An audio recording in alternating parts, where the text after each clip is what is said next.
para todos y para todas. En la mitad de la semana y en el aire de TV Ciudad está MBD Noticias, edición central. Saliendo al aire por TV Ciudad, pero también, como les dijimos ayer, por Uniradio 107.7 FM en Montevideo y área metropolitana. Radio de la Universidad de la República. Uno de los temas del día. Sube el precio de la carne vacuna otra vez desde hoy. El precio al público de todos los cortes, menos el asado exonerado de IVA, se incrementa entre 12 y 15 pesos el kilo debido a que los frigoríficos aumentaron 8 pesos por kilo en la media res. Y esto lo sienten las carnicerías. De todos modos, desde la Unión de Vendedores de Carne se afirma que el traslado al precio de venta de este incremento va a depender justamente de cada carnicería, y también se afirmó que en algunos comercios puede llegar a concentrarse únicamente el aumento en los cortes de mayor demanda. Este es uno de los temas de una jornada muy movida, con anuncios de último momento, o por lo menos algunas situaciones políticas importantes para Montevideo que ya estaremos compartiendo. Van los titulares. La Fiscalía avanza en la indagatoria penal por el acuerdo entre el gobierno y la empresa belga Catunasi, que extendió la concesión portuaria a la firma hasta el año 2081. Frente Amplio espera aprobar mañana el préstamo solicitado al Banco Interamericano de Desarrollo para obras de saneamiento en Montevideo. El ministro de Ambiente, Adrián Peña, le solicitó a las y los ediles colorados votar el préstamo del BID solicitado por la Intendencia. La organización Uruguay Adelante prepara un nuevo acuerdo con el Ministerio de Desarrollo Social para continuar con los suministros a ollas populares. El precio del dólar cayó a su menor nivel en lo que va del año. Hay quejas en la Unión de Exportadores. Funcionarios de salud pública marchan hasta la casa presidencial de Suárez por despidos en el Hospital Español. La industria manufacturera creció 11,5% en febrero en relación a igual mes del año pasado. Publicaron los primeros datos abiertos ambientales de la ciudad de Montevideo. El gobierno respalda la idea del intendente de Salto, Andrés Lima, de permitir la microimportación desde Argentina, y también agrega a Brasil. Nuevo estudio sugiere que el coronavirus puede infectar al tracto intestinal durante semanas.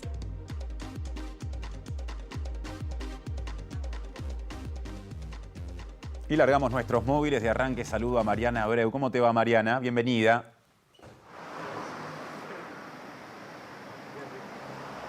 Mariana Abreu en móvil, estamos probando todavía. Mariana tiene entre manos uno de los asuntos destacados de hoy, que tiene que ver justamente con el nuevo aumento del precio de la carne. En instantes la tendremos justamente. Dale. Para todos, estamos en una carnicería de la zona céntrica para informar lo que decíamos en los adelantos de la suba del precio de la carne para todos los cortes con huesos, salvo el asado de tira, que se va a seguir exonerando de IVA, así que en unos minutos volvemos con esta información.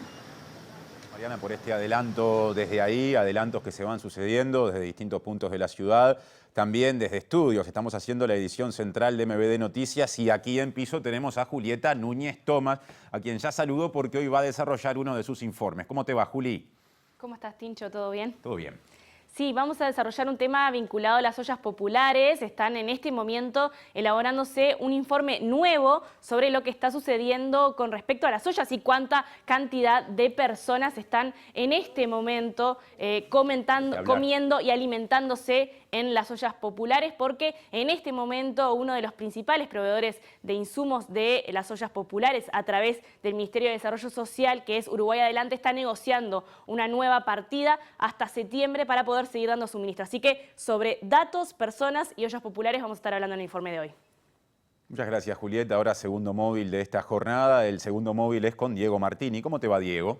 Martín, ¿qué tal? Muy buenas tardes. Para vos nos encontramos en la puerta de la Junta Departamental de Montevideo, donde mañana será un día clave. Primero en la mañana de negociaciones y luego a las 14 horas de votación en sesión de la Junta Departamental para, desde el Frente Amplio, esperan desde el oficialismo aprobar el préstamo del BID. Necesitan 3 votos al menos de la oposición para aprobarlo. Y bueno, hace unos minutos, como se mencionaba en los títulos, una carta del ministro de Ambiente, Adrián Peña, solicitó a los 4 ediles del Partido Colorado que voten esta propuesta porque tiene algunos intereses que van con la cartera del Ministerio de Ambiente, así que estaremos ampliando en unos minutos nomás. Importante el tema que Diego justamente planteaba, ya volveremos con él. Ahora volvemos al asunto planteado por Mariana. Nueva suba del precio de varios cortes de carne. Subiendo bastante, es lo que veo, que está bastante cara y bastante elevada subida. Si sigue así, evidentemente vamos a ser más vegetarianos que carnívoros. A cuenta de más lo que acabamos de ver, ya estaremos retomando ese asunto, nos metemos en otras cuestiones políticas porque la directora de la Administración Nacional de Puertos por el Frente Amplio, Alejandra Koch, declarará hoy de tarde, mejor dicho, declaró justamente hoy de tarde como testigo en el marco de la indagatoria penal por el contrato entre el Estado y la firma internacional Catunasi. Este es un acuerdo, a nuestro juicio, absolutamente inconveniente, además de no haber seguido los procesos naturales de análisis, además de ser un acuerdo que llegó, digamos, a firmarse sin los respectivos informes técnicos, ¿verdad? No hubo valoración económica ni informes jurídicos que respaldaran esta interpretación que hace la empresa, pero además de eso es un acuerdo absolutamente inconveniente. Incluso pone a la ANP en riesgo frente al cumplimiento de los cometidos que la propia ley de puertos le ha asignado, por ejemplo, preservar la libre competencia e impedir la instalación de un monopolio. La jerarca afirmó que el gobierno cedió frente a los intereses particulares de la empresa belga y que el asunto no fue analizado por el directorio de la Administración Nacional de Puertos. Además, existe preocupación por el anuncio de un juicio internacional de parte de los accionistas extranjeros de Montecón. Primero, frente a un juicio que amenazó, digamos, de alguna forma a TCP y frente a una amenaza de juicio, el gobierno cede y entrega el monopolio de los contenedores. Y ahora tenemos el anuncio de otro juicio y nosotros nos preguntamos, bueno, esta va a ser la modalidad, va a ser la operativa que se va a seguir, ¿qué más vamos a entregar a consecuencia de otros posibles juicios que podamos tener? ¿Qué vamos a entregar el Muelle C? ¿Vamos a entregar Capurro? ¿Qué es lo que más vamos a entregar? Si esta va a ser la modalidad, ceder ante la amenaza de un juicio, si realmente nos preocupa muchísimo eso. A propósito de este tema, una encuesta de Cifra refleja que 46% de los uruguayos y de las uruguayas considera negativo que el Poder Ejecutivo haya extendido la concesión del puerto de Montevideo hasta el año 2081. 23% entiende que la decisión está bien y 28% no opina. De la encuesta surge que las opiniones varían poco según la edad, aunque tienden a estar algo más en contra las personas de edades intermedias en relación a las más jóvenes y también a las mayores. Se destaca que entre las personas con más con más nivel de educación, con más educación formal, 50% está en contra de la concesión y 24% a favor, mientras que entre la gente con menos educación formal, las opiniones están divididas, con 33% que apoya la decisión del gobierno, casi otro tanto, 28% en realidad, que no apoya, y una mayoría relativa de 36% que no tiene opinión. Un móvil más, Mariana Abreu de nuevo. Adelante, Mari.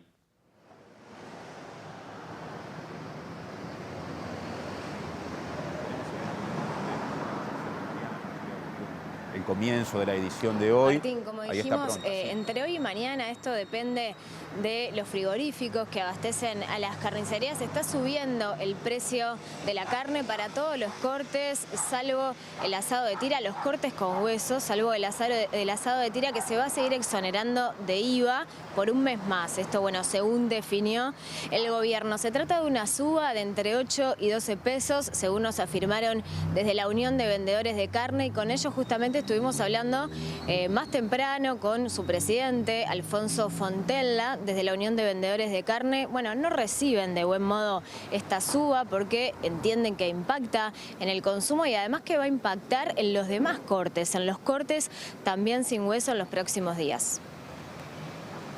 Cualquier suba de precios nunca es bienvenida por nosotros, porque eso implica consecuentemente que haya que modificar los precios nuestros al público. Y son medidas que no gustan hacer, pero bueno, como tomadores de precios que somos, no tenemos más remedio que trasladar esos precios de manera lineal, porque evidentemente no tenemos la posibilidad de poder absorber esos costos, ¿no?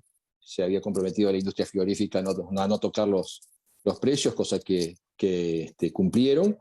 Pero veníamos de un mes y medio, donde semanalmente se venían realizando ajustes al alza, y eso sí, evidentemente trastoca el consumo, ¿no? Detiene el consumo, la gente evidentemente no puede comprar la misma cantidad de producto con el mismo dinero, y eso lleva a una retracción de las compras sin ningún tipo de dudas, y a ver de reojo carnes alternativas a la bovina. Fontenla se refirió a la extensión de la exoneración del IVA en el asado. La valoración es positiva, sí, para el consumidor. Si bien nos ha redituado en venta en kilos de carne, no así en rendimiento económico. No hay que olvidarse que este corte cárnico lo estamos vendiendo nosotros sin margen de ganancia alguno. Está además la otra pata, ¿no? ¿Habrá realmente asado como para poder abastecer a todos los puntos de venta por 30 días más? Yo digo, estoy convencido que no va a haber esa cantidad de asado suficiente como para poder atender la demanda.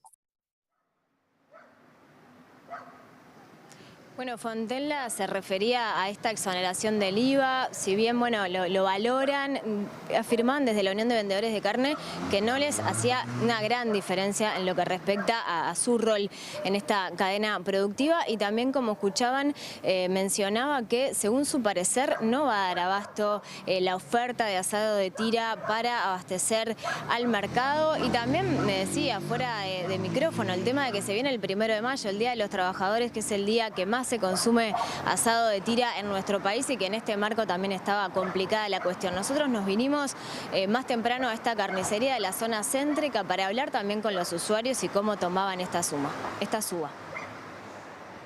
Lista de precios en la mano, ¿qué es lo que puede ver? Bueno, que los precios subieron notoriamente, es indudable. ¿Cambia el consumo, la cantidad, los cortes que comen, los precios, o en su caso esto no varía en los hábitos de consumo? Por ahora no, pero creo que si sigue así, evidentemente vamos a ser más vegetarianos que carnívoros. ¿Qué cortes consumen?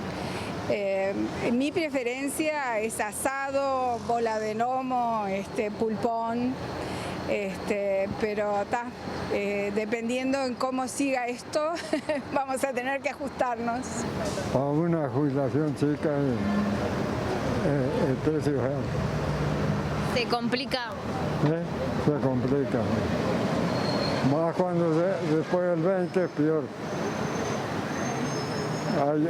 Hay que hacer equilibrio para llegar a fin de mes. Está subiendo bastante, es lo que veo, que está bastante cara y bastante elevada su vida. ¿Te parece que esto repercute en tu consumo, en la cantidad que comes, en los cortes que comes? Y claro, todo se perjudica. Y claro que se me complica por la situación que hay, que sube y los salarios se mantienen prácticamente igual. La industria manufacturera, les contamos que creció 11,5% en febrero en comparación, digamos, con el mismo periodo o el mismo mes del año anterior. Y la industria, sin considerar la refinería, digamos, de ANCAP, creció 11,1% en el mismo periodo. El núcleo industrial, que excluye las plantas de celulosa y, como decíamos, la refinería de ANCAP, subió 13,3%, volviendo a crecer por encima de 10% después de una desaceleración en enero. Destaca un informe de CINVE, Centro de Investigaciones Económicas. El sector que más incidió en el crecimiento de la industria en febrero fue elaboración de productos alimenticios y luego fabricación de vehículos automotores y refinería de petróleo. En tanto, los indicadores laborales continúan con su senda de recuperación. La caída en la cotización del dólar preocupa a la Unión de Exportadores. Hoy el valor interbancario cayó 0,29% y cerró a poco más de 41 pesos uruguayos en su cotización, por lo que la moneda estadounidense alcanzó su registro más bajo en lo que va del año. María Laura Rodríguez, economista de la Unión de Exportadores del Uruguay, dijo que la suba de la tasa de interés aplicada para contener la inflación está perjudicando al sector empresarial y fundamentalmente a empresas generadoras de buena cantidad de empleos.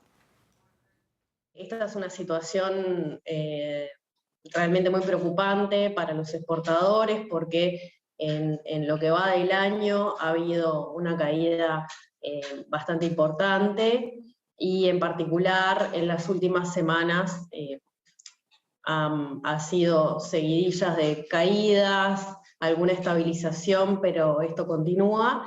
Y esto afecta a todos los exportadores, en particular a aquellos exportadores que no tienen hoy precios internacionales más favorables que los que tenían hace un tiempo atrás, sectores que en general tienen más empleados y tienen más gastos en pesos, que tienen más montos de salarios, de tarifas, de combustible, de impuestos. Hay muchas empresas que exportan a la región o empresas que exportan productos que no son alimenticios, que no son de primera necesidad.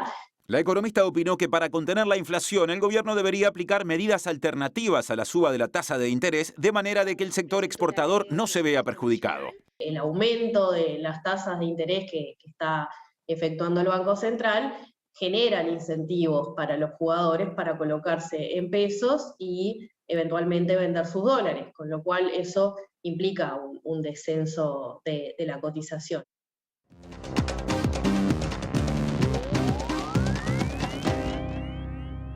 Impacto político de las medidas económicas o vinculadas a ingresos, salarios y pasividades recientemente anunciadas por el gobierno es el título de la columna de hoy del sociólogo Eduardo Botinelli, de la empresa Factum. Eduardo, bienvenido una vez más. ¿Qué tal? Buenas tardes, Martín.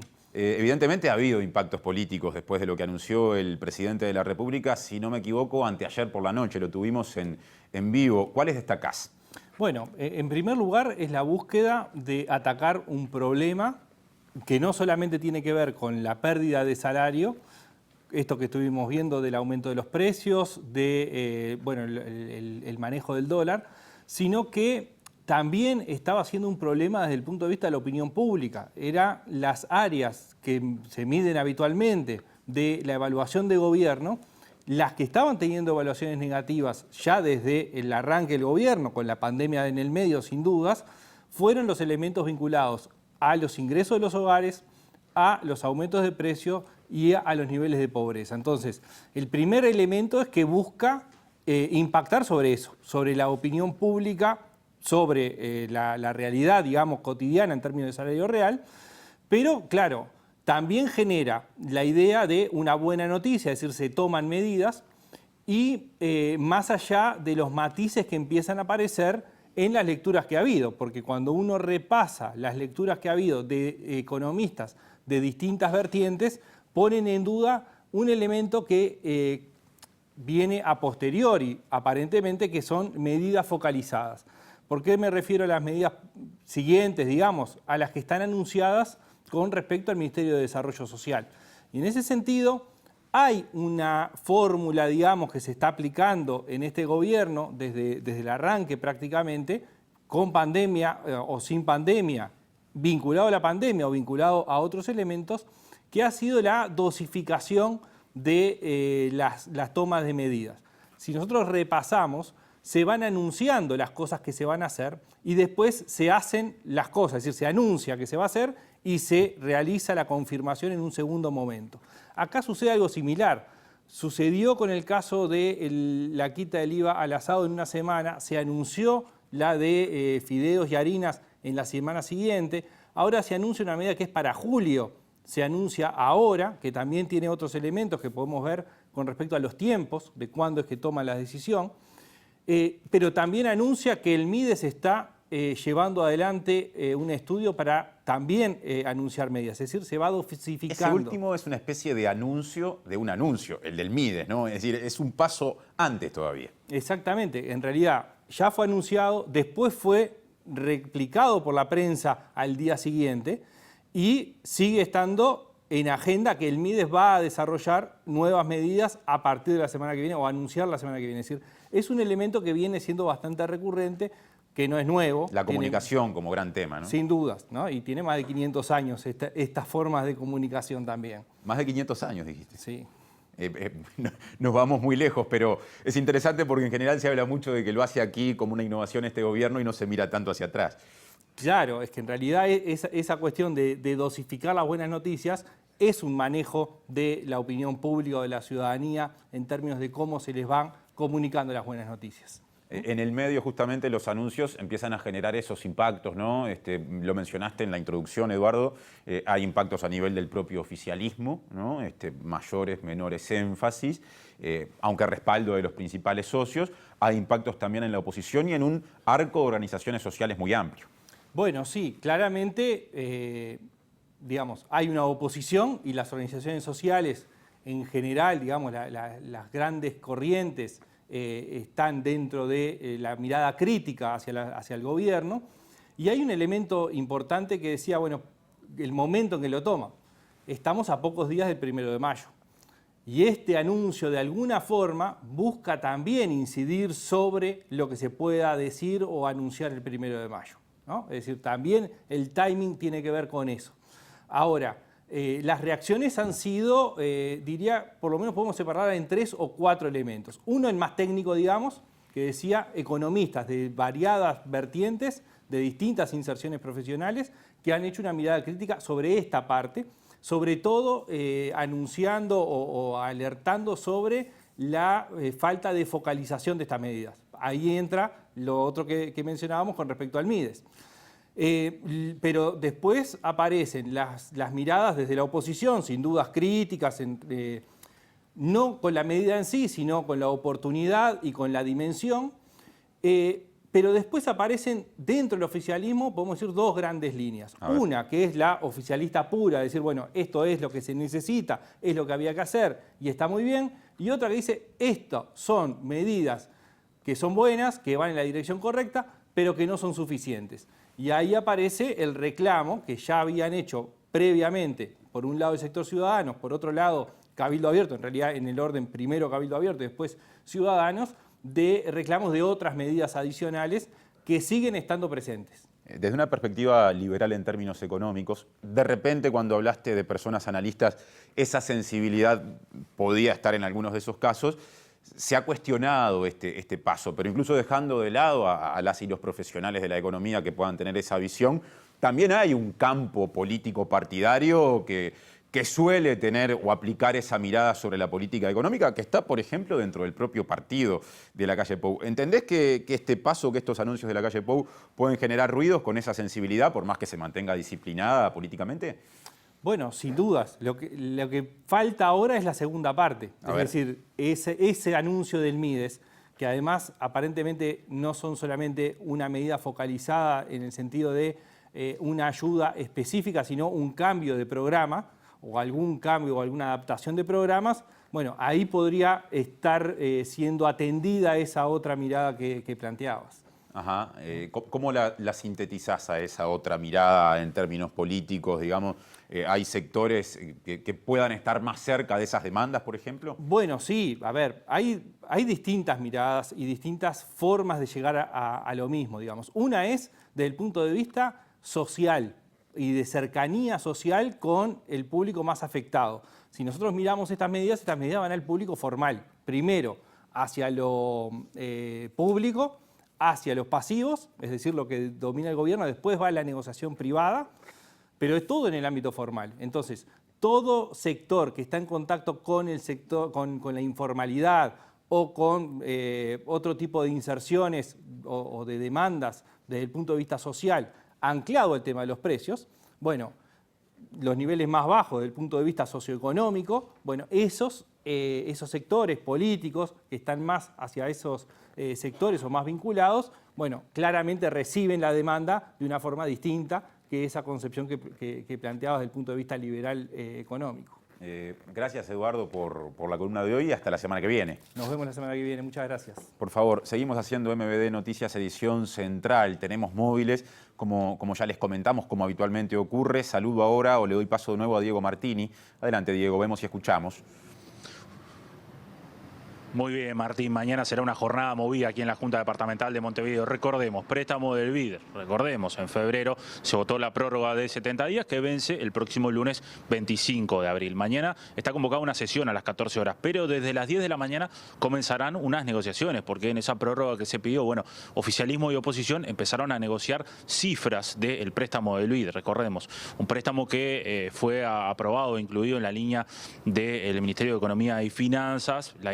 La Intendencia de Montevideo solicitó 120 millones, finalmente se le aprobó 70 millones, unos 44 aproximadamente para limpieza, unos 24 para saneamiento. La oposición pidió que fueran más para limpieza, luego la Intendencia de Montevideo puso 12 millones más de fondos propios que también fueron tomados para esa partida de saneamiento en la que enfatiza la oposición. La oposición pide que se incluya a más barrios y a más zonas, y esto es lo que hoy se está negociando. Hoy hablamos off de récord con algunos ediles y nos plantean que, bueno, que hoy la cifra que llegaría al saneamiento sería de 50 millones. Habrá que ver cómo se da la negociación mañana. Hoy más temprano en MBD Noticias conversamos con Ricardo Moreira, edil del Frente Amplio. Recordemos, en la Junta Departamental hay 31 ediles, 18 son del Frente Amplio. Necesita 21 votos, por ende 3 votos más, porque se requiere una mayoría especial, ya que es un préstamo que abarca a más de una gestión de la Intendencia. Hay 13 de la oposición, 8 pertenecen al Partido Nacional, que ya aseguraron que no votarán individualmente, que habrá votación en bloque para que no pase lo que sucedió en Canelones. 4 son del Partido Colorado y 1 del Partido de la Gente, pero escuchemos lo que decía hoy el edil Ricardo Moreira del Frente Amplio. Aspiramos a que los votos estén, ¿verdad? Esto es un plan que no solamente contempla lo más urgente de la etapa de saneamiento del plan general, sino que también refiere al plan de limpieza, que es un nuevo plan de limpieza, es un nuevo sistema, o varios sistemas que se pueden implementar según los barrios en coordinación con los vecinos, y que esto implica el 100% de la población de Montevideo. Entonces, no es solamente el saneamiento, sino que también el saneamiento y la limpieza. Son los dos componentes. ¿Qué pasa si no existen los votos? Bueno, la Intendencia tendrá que ver cómo resuelve con fondos propios en un presupuesto bastante acotado. Cuando discutimos el presupuesto en la Junta Departamental, vimos que los ingresos de la Intendencia se habían reducido bastante a consecuencia de la pandemia y demás, y por lo tanto nos deja un panorama bastante complicado si esto hubiera que atenderlo con fondos propios. Moreira recordó que el préstamo inicial era por 120 millones de dólares que debió reducirse a 70 ante la negativa del Ministerio de Economía y Finanzas. Según Moreira, las obras que reclama la oposición alcanzan los 50 millones de dólares.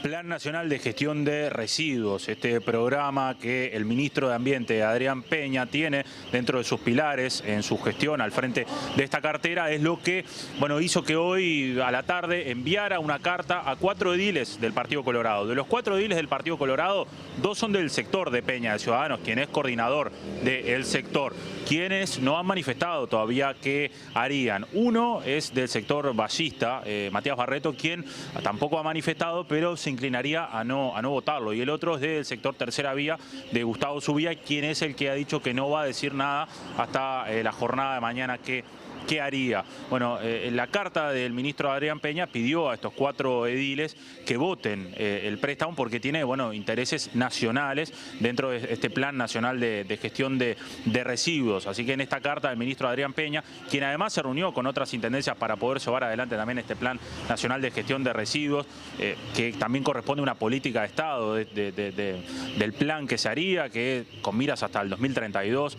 incluso también se reunió con la Intendencia de Montevideo para delinear ciertas acciones en la implementación de programas de limpieza. Así que mañana será un día clave acá en la Junta Departamental de Montevideo. A la mañana comenzarán las negociaciones. Una pata más es el Partido Nacional, que mañana se negociará.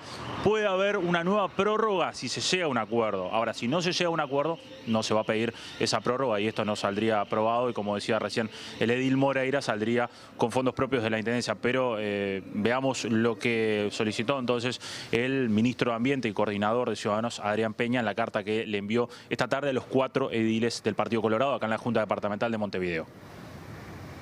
La prórroga de 70 días que los ediles de la Junta Departamental acordaron por el préstamo del BID está en su etapa final y vence el próximo lunes 25 de abril. Este jueves a las 14 horas se pondrá a votación entre los ediles de la Junta Departamental de Montevideo. Más temprano, a la mañana, ya comenzarán las negociaciones. Esta jornada, el ministro de Ambiente, Adrián Peña, y coordinador del sector Ciudadanos del Partido Colorado, le solicitó, mediante una carta, a los 4 ediles del partido en la bancada que voten el préstamo. El Frente Amplio necesita de 3 votos más para que el préstamo se apruebe. En la carta, Peña se dirige a los ediles Leonel Aguirre, del sector Tercera Vía de Gustavo Subía, Matías Barreto, del sector Ballistas, y a Gustavo Faciola y Tulio Tartaglia, de Ciudadanos. La iniciativa del préstamo del BID está alineada con el Plan Nacional de Gestión de Residuos del Ministerio de Ambiente. Incluso el Ministerio de Ambiente y la Intendencia de Montevideo trabajaron en conjunto en su diseño. Por esto, el ministro Adrián Peña solicita en la carta a los ediles que el programa de Saneamiento 6 podría tener un impacto favorable sobre amplios sectores de la población de Montevideo que esperan desde hace tiempo la concreción de obras de saneamiento y drenaje pluvial. Son ustedes, como legisladores departamentales, los que deben evaluar las prioridades de este aspecto del préstamo BID y no me corresponde entrar en consideración, aseguró el ministro. Sin embargo, aclaró que como ministro de Ambiente entiende necesario señalar la conveniencia de la aprobación del préstamo para que su primer componente, orientado a la mejora de gestión de residuos sólidos, contribuya decisivamente a visibilizar el Plan Nacional de Gestión de Residuos, cuya concreción es objetivo central de este ministerio. Por último, Peña finaliza la carta aseverando que por encima de intereses departamentales, él atiende el interés nacional en el cuidado del ambiente en la aspiración de construir políticas de Estado en la materia.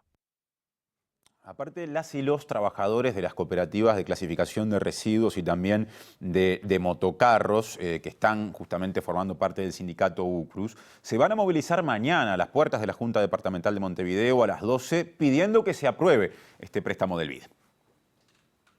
El plan de limpieza financiado a través del préstamo del BID, que está en discusión en la Junta, prevé una inversión de 48 millones de dólares.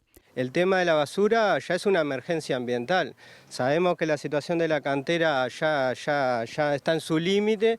El tema de la contaminación de las aguas, del suelo, del aire, realmente es riesgoso para la salud de los habitantes.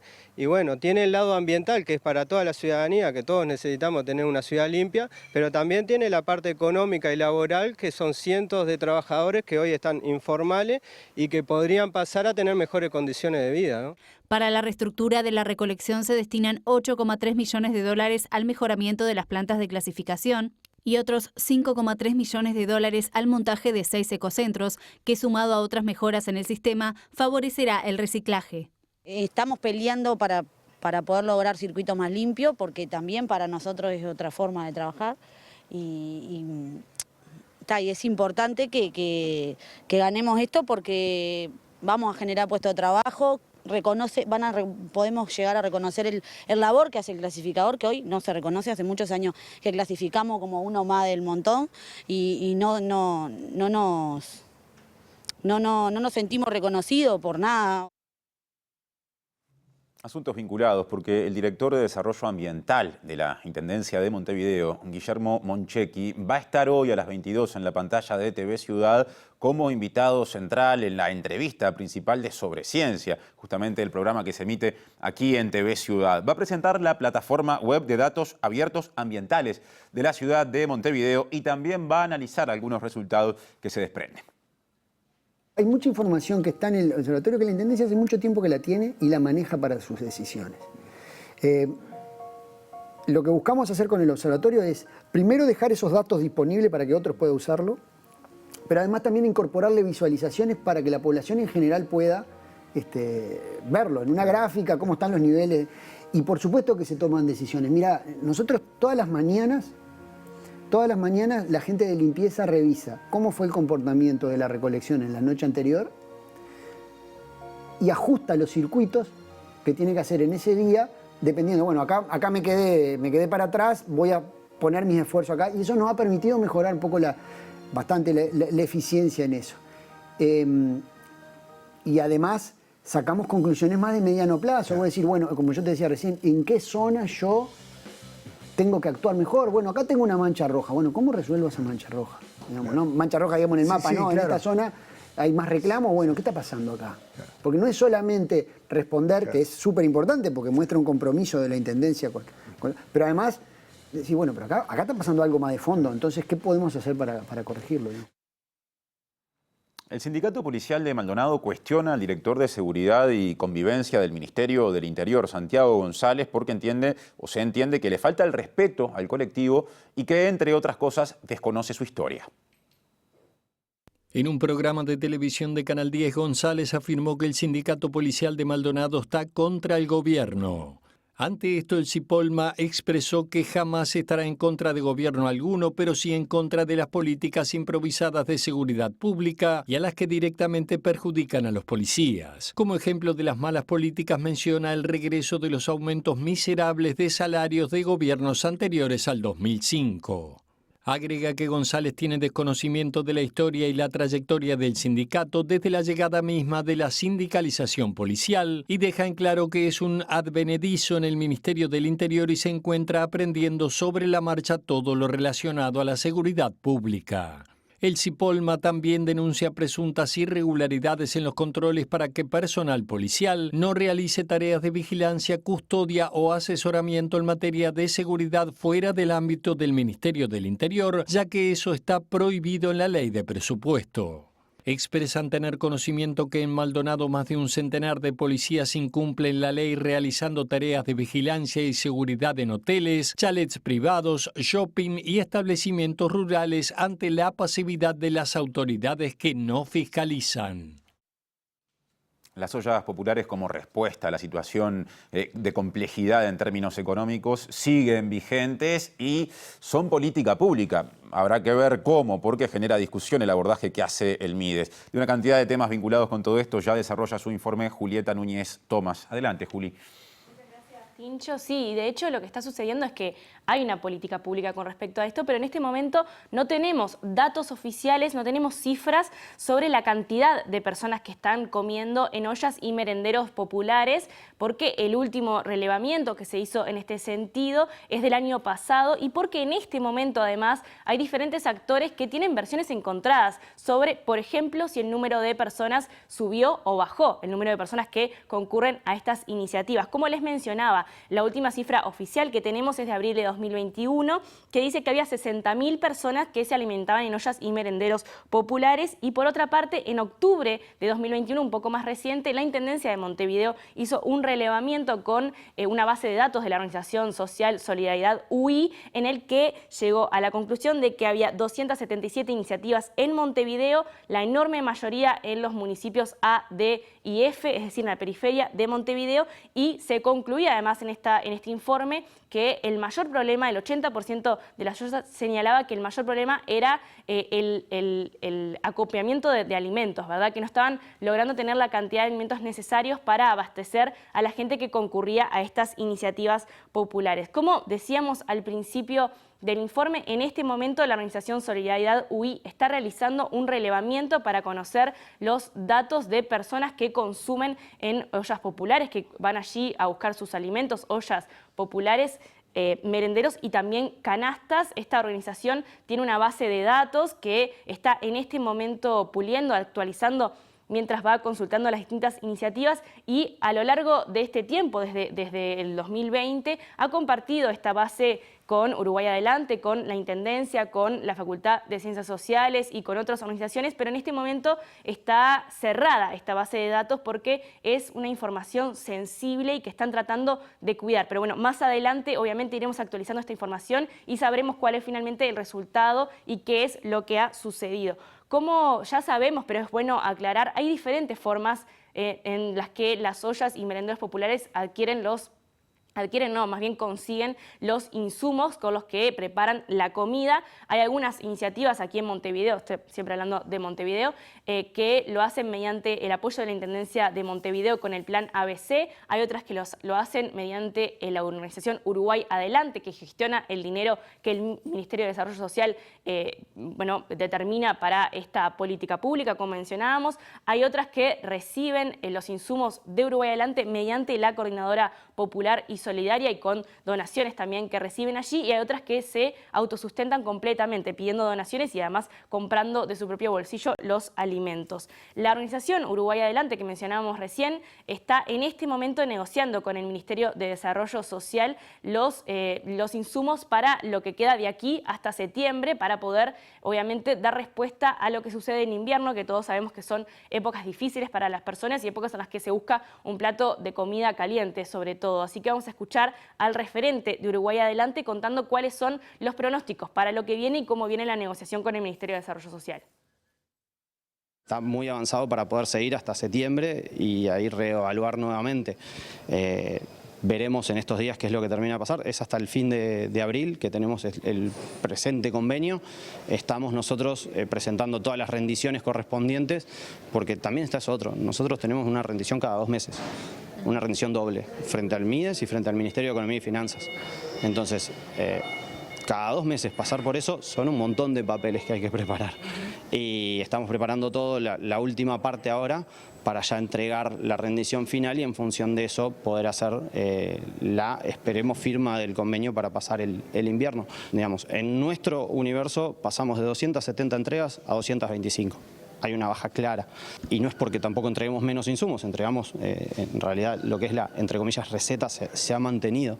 Uruguay Adelante evalúa pedir más monto al MIDES para adquirir los insumos, dado el aumento de precios de varios productos. A la hora de pedir este aumento de presupuesto, estamos ultimando esos detalles, porque no es lo mismo pensar en un aceite como la primera vez que pensamos a 42 pesos el litro, a un aceite a los precios que está hoy, o mismo el arroz o la verdura, que teniendo sus diferentes estacionalidades, también ha tenido ciertas diferencias por un tema concreto que es el transporte.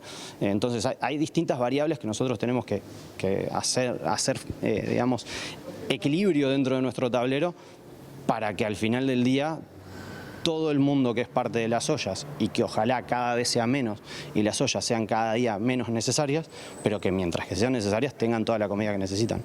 Actualmente entregan 90 toneladas de alimentos por semana a ollas y merenderos, entre proteína cárnica, granos, que incluye fideos y arroz, verduras, frutas, leche en polvo, cocoa, azúcar, huevos y harina. Aparentemente, saber cuánta gente concurre a alimentarse a las ollas populares no es algo sencillo, Juli. No, no lo es, y de hecho lo vamos a estar mostrando aquí de alguna manera. La semana pasada nuestra compañera Mariana Abreu hizo una nota en la que entrevistó a Esteban Corrales, que es parte de la red por Vida Digna, red de ollas por Vida Digna, que integra la Coordinadora Popular y Solidaria. Él mencionaba que habían pasado de 150.000 porciones a 180.000 porciones semanales entre ollas y merenderos. Sin embargo, desde Uruguay Adelante nos mencionaban que son 150.000 porciones las que están dando semanales en este momento, y que eso significa un descenso de 26% de las porciones y por tanto de las personas que consumen en ollas populares. Vamos a escuchar ahora sí la segunda parte de esta entrevista que se hizo a Santiago Pérez, en el que desarrolla sobre el vínculo entre las porciones y el vínculo entre Uruguay Adelante y la Coordinadora Popular y Solidaria. Nosotros tenemos una cantidad de ollas y merenderos que prácticamente duplica las de la coordinadora en lo que es entrega directa. Nosotros hoy por hoy estamos en unas 90.000 porciones de olla y unas 60.000 de merendero. Entonces estamos en unas 150.000. Cuando nosotros nos plantean que hay unas 185.000 porciones y que hay 100.000 personas acudiendo semanalmente, nos choca realmente. A lo que nosotros decimos, podemos estar equivocados, con gusto vamos, chequeamos juntos, pero no nos permiten eso tampoco. Entonces, después de una relación que ha tenido sus tires y aflojes, donde no hemos tenido acceso a datos y nuestros datos plantean una realidad muy distinta a la que se plantea desde la coordinadora, estamos pidiendo por lo menos acceder a los datos que nos permitan hacer esa solicitud. Si no la vamos a hacer en conjunto, porque nos plantearon que de ninguna manera van a firmar algo con nosotros, bueno, por lo menos déjennos acceder a los datos para de esa forma nosotros sí poder hacer una solicitud donde nosotros podamos confiar en los números que se nos plantean desde el otro lado. Había redes que se daban de baja de la coordinadora para venir a Uruguay Adelante. Entonces, cuando nosotros estamos topeados de la cantidad de insumos, lo que tuvimos que hacer fue, si esta cantidad de ollas sale de acá y viene para acá, tenemos que traer la comida también. Reconocemos a la coordinadora como el actor más importante dentro de las redes de redes por fuera de Uruguay Adelante. Hoy implica que más o menos está en un 33% del universo de ollas y merenderos de Montevideo y zona metropolitana, y que Uruguay Adelante está en alrededor de un 66%. Esta semana se conmemoró, cambiando de tema, el Día Mundial de la Hemofilia, que es una enfermedad congénita rara que se manifiesta por falta de coagulación en la sangre, demora que se da por falta de una proteína, justamente. 52% de las personas uruguayas que son justamente pacientes con hemofilia no recibe tratamiento preventivo. 70% de quienes tienen esta enfermedad la adquieren de forma hereditaria y 30% por algún tipo de mutación. Con la hemofilia se nace, no tiene cura, o sea que una persona que tiene ese diagnóstico sabe que va a tenerlo para toda la vida. Lo fundamental es justamente tener una buena medicación, una buena profilaxis, así sea como profilaxis o como demanda, que sería cuando el niño se golpea y bueno, asistimos al centro de la manera más rápida o de la otra manera que tenemos que como papás nos vamos aprendiendo, como es mi caso, y yo ya aprendí a pasarle el factor que se pasa por vía intravenosa, que se busca la vía. La hemofilia la padecen los hombres, unos 300 en Uruguay, y en el caso de las mujeres son portadoras que pueden tener síntomas pero más leves. El tratamiento es con plasma, pero desde comienzos de febrero se empezó a implementar una nueva medicación. Hoy por hoy contamos con el emicizumab. Es un anticuerpo monoclonal que lo que hace es sustituye de alguna manera el factor 8 actuando para lograr la coagulación, lograr que ese sangrado se detenga. Lo que se ha visto es que justamente disminuye notoriamente, por decirlo así, los sangrados en los que vemos y los que no vemos. Por lo cual la calidad de vida va a ser muchísimo mejor. Y agrega a los beneficios de no sangrados el hecho de que es subcutánea.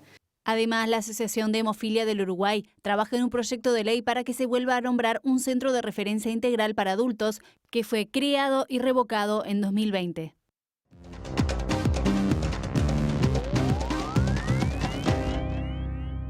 ¿Qué tal? Buenas tardes. Nos metemos en el capítulo internacional, naturalmente hablando de la guerra de Ucrania, porque sigue el avance ruso en el este de ese país y precisamente la ciudad de Mariúpol se ha transformado en un punto de inflexión de la guerra, seguramente porque hacia allí confluyen todos los ataques, mientras un puñado de militares y de civiles que están allí refugiados siguen resistiendo en una acería de esa ciudad los embates de los rusos. Todo esto precisamente hoy, cuando se conoce que Rusia ha probado otro misil intercontinental que ha atravesado prácticamente todo el país, el Samart, con un alcance de 6.000 kilómetros que, dijo Vladimir Putin, le va a hacer pensar 2 veces a sus enemigos cualquier acción.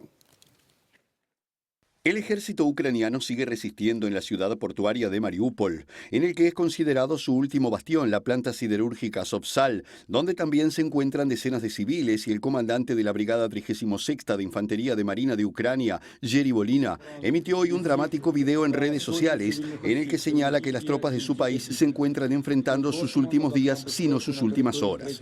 El militar dijo que las unidades enemigas son decenas de veces más grandes que las ucranianas, con un dominio aéreo absoluto, pero también en artillería, en tropas terrestres, en equipamiento y en tanques, al tiempo que pidió un procedimiento de extracción y ser llevados al territorio de un tercer estado, y que los líderes mundiales ayuden a alrededor de 500 soldados heridos y a sacar a cientos de civiles atrapados en la ciudad portuaria. El presidente del Consejo Europeo, Charles Michel, visitó hoy Borodianka, una localidad en Bucha, donde los residentes denunciaron ejecuciones a civiles por parte de las tropas rusas, y se reunió con el presidente ucraniano Volodymyr Zelensky, al tiempo que sostuvo que la Unión Europea se encuentra comprometida en ayudar a Ucrania en todo lo posible para defenderse y ganar la guerra lanzada por el Kremlin. Por su parte, el portavoz del Pentágono, John Kirby, aseguró que el ejército de Ucrania recibió aviones adicionales y piezas para reparación para que aeronaves que han sufrido averías vuelvan a ser útiles, sin detallar si más gobiernos se unieron a Washington en los envíos de dicho armamento, mientras que el gobierno noruego informó que entregó alrededor de 100 misiles antiaéreos Mistral de fabricación francesa a las fuerzas ucranianas. El Fondo Monetario Internacional y el Banco Mundial presentaron sus previsiones de crecimiento para el 2022-2023 y la directora de ese organismo, Kristalina Georgieva, dijo allí que a pesar de que Argentina ha mejorado su crecimiento más allá de lo esperado, habría que recalibrar el acuerdo al que se llegó en el mes de marzo, lo cual seguramente va a traer algunas complicaciones al gobierno del presidente Alberto Fernández. Kristalina Georgieva señaló este martes que para Argentina el gran riesgo es la inflación y el desafío es bajarla para que los argentinos puedan tener confianza y ahorrar en su moneda, y dijo que la economía de ese país también está empujada por factores exógenos. De acuerdo al informe presentado este martes por el Fondo Monetario, el impacto en la economía mundial de la invasión de Rusia a Ucrania y las posteriores sanciones aprobadas contra Moscú llegaron antes de que se completara la recuperación tras la crisis de la pandemia de COVID-19, haciendo más compleja la situación tanto para las economías desarrolladas como para aquellas que están en desarrollo. La titular del Fondo Monetario señaló que en el contexto actual, para poder implementar el acuerdo de marzo ya ratificado por el Congreso argentino y la dirección del organismo, será necesario recalibrarlo para reflejar los cambios en la economía global para Argentina, mientras que el 10 de mayo será la primera revisión prevista del acuerdo y el gobierno de Alberto Fernández espera superarla sin dificultades porque se cumplió con las metas establecidas en el documento, que son las oficiales. Antes de partir de Buenos Aires rumbo a Washington, el ministro de Economía Martín Guzmán dio a entender que no preveía una modificación de las metas establecidas en el acuerdo, pero las declaraciones de Georgieva hacen pensar que el organismo podría sugerir una actualización en esta o en posteriores revisiones, especialmente a raíz de la inflación en Argentina y la situación en Ucrania. Se nos ha ido el primer bloque, queda un poquito más de MBD Noticias edición central. Ya venimos con más información.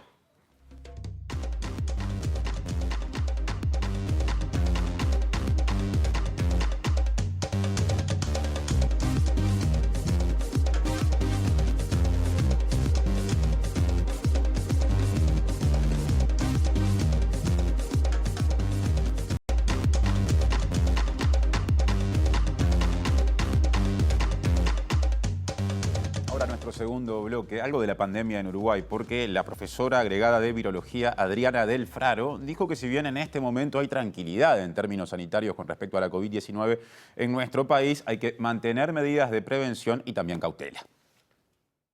Mi pensamiento es que todavía tenemos que ser cautos y que es algo no tan laborioso y no tan costoso mantener y acatar de repente las recomendaciones, que no es obligación, pero sí son recomendaciones y son buenas recomendaciones, de mantener las medidas no farmacológicas, digamos el uso del barbijo en determinados ambientes. No ha habido, al menos hasta donde yo sé, cambios a nivel de los casos graves y las hospitalizaciones. En realidad la mayoría de lo que es la evolución del virus hemos visto aparición de nuevas variantes, de nuevos linajes muy divergentes, como fue el caso de Omicron, cuyo origen todavía está en discusión, o sea, variantes con cambios bastante distintos, ¿no? Y bastante relevantes respecto a las otras, pero nosotros también sabemos que este virus es muy propenso a recombinar, como todos los coronavirus.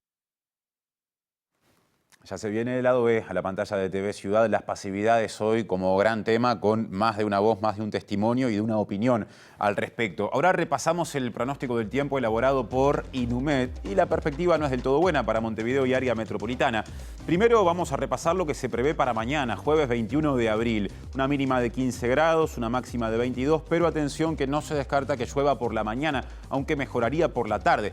El tema es que pasado mañana, el viernes 22 de abril, ahí llovería todo el día. Se esperan precipitaciones tanto por la mañana como por la tarde y la noche. Y aparte bajan también las temperaturas, comparen extremas. El viernes mínima 11 grados, máxima 20. El sábado les adelantamos que la mínima será de 8.